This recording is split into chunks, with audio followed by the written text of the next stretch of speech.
Nakatakda po ngayon ang mass burial para sa 11 sa 16 na bangkay na na-recover mula naman sa gulo sa Marawi.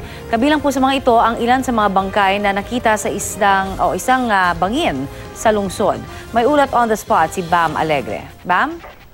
Connie, matapos ang ilang araw sa Kapin Funeral Homes, hinatid na kanina sa kanilang huling himlayan ang 11 bangkay na nakuha mula sa gulo sa Marawi City.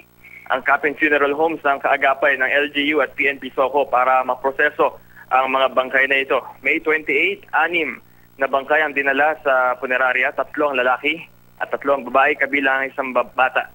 May 28 din dinala ang 8 bangkay na natagpuan sa isang bangin. 3 sa mga ito ang hindi pa rin nakikilala at nakukuha sa punerarya noon kaya ito ay nilibing na ngayon. June 3, dinala ang isang bangkay na naunang inakalang headless pero dislocated ang ulo pala. June 9 naman, isa pang naagdas sa lalaking bangkay ang dinala. Kanina nagkaroon ng programa para sa mass burial sa Dalipuga Cemetery dito sa Iligan City. May inalay ng mga awitin at dasal para sa kanilang ikatatahimik. Yan ang latest mula rito sa Iligan City. Balik sa iyo, Connie.